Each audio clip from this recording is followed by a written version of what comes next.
ছোট, ছোট মুহূর্তগুলো আমাদের মতো মধ্যবিত্ত পরিবারের জন্য খুবই গুরুত্বপূর্ণ। আমরা যেখানেই যাই না কেন, চেষ্টা করি একটু সময় পরিবারের সাথে দেওয়ার জন্য, একটু সময় মেয়েদেরকে দেওয়ার জন্য। তো এই তো ৩ মেয়েকে নিয়ে আজকে চলে যাচ্ছি তাদের মাসি বাড়ি। তো ৩ মেয়ে খুব খুশি। তারা সাজুগুজু করে নিয়েছে। আর এই তো ছোট মেয়েও হাই করে দিয়েছে। সবাই মিলে যাচ্ছি বোনের বাড়িতে। আর এই তো দেখুন কি সুন্দর গ্রামের প্রকৃতি। হ্যালো এভরিওয়ান, সবাই কেমন আছেন? আমি তো খুব ভালো আছি। এমন সুন্দর প্রকৃতি দেখলে কার না মন ভালো থাকে বলুন তো? এত সুন্দর প্রকৃতি দেখে আমারও মনটা ভালো হয়ে গেছে। এডিট করছিলাম, ভিডিও অনেক বড় হয়ে যাচ্ছে তাই টেনে দিলাম, নয়তো ভিডিওটা আরও ভালো লাগতো দেখতে। এত সুন্দর প্রকৃতি যা বলার মতো না। একদিকে সুন্দর প্রকৃতি তো অন্যদিকে মেয়েদের সুন্দর সুন্দর গল্প, তাদের কথা বলা। এক মেয়ে এটা বলছে তো অন্য মেয়ে আরেকটা বলছে। ৩ বোনের গল্প শুনতে শুনতে পৌঁছে গেলাম বোনের বাড়িতে। গিয়ে সেখানেও মাসির সাথে গল্প শুরু করে দিয়েছে। আর এই তো এখান দিয়ে যখন যাচ্ছিলাম তখন আমার মেয়েগুলো বলছিল, মা ভিডিও করে নাও, তোমার পেজের জন্য ভালো হবে। তো আমার পেজের জন্য সবাই অনেক চিন্তা করে, আমার পেজের জন্য সবাই ভিডিও পাঠায়। বিশেষ করে আমার বোন, আমার দিদিরা সবাই আমার জন্য ভিডিও পাঠায়।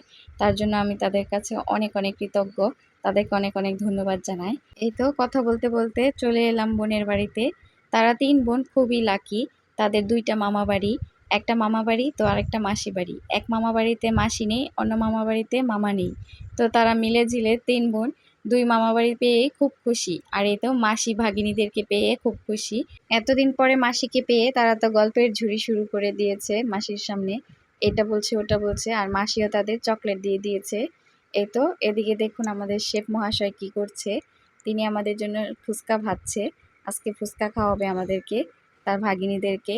এর জন্য মেসো পাপা তাদের জন্য ফুচকা রেডি করছে। এদিকে মাসি তাকে হেল্প করে দিচ্ছে। আর এই তো মামুনিরা ছুটছে ফুচকা নিয়ে ছোট বোনকে খাওয়ানোর জন্য। তো ৩ বোন খুব মজা করেছে। আর এই তো আমাদের শেফের ফুচকা রেডি। তো মেয়েদের বাবা আগে ট্রাই করে দেখলো ফুচকা কেমন হয়েছে। সে বলল ভালোই হয়েছে। ফুচকাটা অনেক মজা হয়েছিল, ভাই অনেক কিছু দিয়ে বানিয়ে দিয়েছিল। তো অনেক ভালো লেগেছে। আজকের দিনটা আমরা খুব ভালোভাবে কাটিয়েছি। মিস করেছি মেয়েদের বড় মাকে। আর এই তো মেয়েরা ফুচকা খাওয়া শুরু করে দিল, সাথে সাথে আমিও শুরু করে দিলাম। আর ফুচকাটা সত্যি খুব মজা হয়েছিল। সুন্দর রিভিউ দিয়ে দিলাম ফুচকার জন্য। আর ওই তো আমাদের ছোট্ট ফুচকাওয়ালি দেখুন, সেও রিভিউ দিয়ে দিচ্ছে। যেহেতু তার জামা খুলে দিয়েছিলাম তাই দূর থেকে ভিডিও করে নিলাম, যেহেতু ফেসবুকে দেওয়া নিষেধ।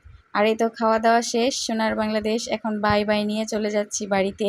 যেতে যেতে যেতে সন্ধ্যা হয়ে যাচ্ছে, তাই তাড়াতাড়ি করে বিদায় নিয়ে চলে এলাম। মেয়েরা আশীর্বাদ নিয়ে নিল মাসির কাছ থেকে। আর এই তো হেঁটে হেঁটে যাচ্ছি, যেহেতু বাড়ির কাছে গাড়ি পাওয়া যায় না, তাই ২ পাশে ২ সৈনিককে নিয়ে হেঁটে হেঁটে যাচ্ছি। আর তারা গল্প বলছিল আজকের ফুচকাটা খুব মজা হয়েছে।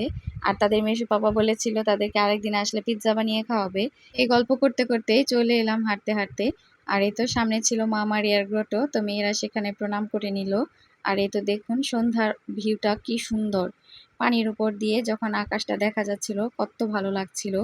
আর এই তো যাওয়ার সময় স্বামী বলছিল তার স্যান্ডেল ছিঁড়ে গেছে, তাই একজোড়া স্যান্ডেল নিয়ে নিল। আর আমরা সাথে সব কিছু দেখে ঘুরে নিলাম, ভিডিও করে নিলাম। তো বলুন তো এটা কোন বাজার? আর এই তো মেয়ের আবদার করেছিল আইসক্রিম খাবে, তাই তাদের বাবা আইসক্রিম কিনে দিল। তো ভালো থাকবেন সবাই, সবাইকে অনেক অনেক ধন্যবাদ।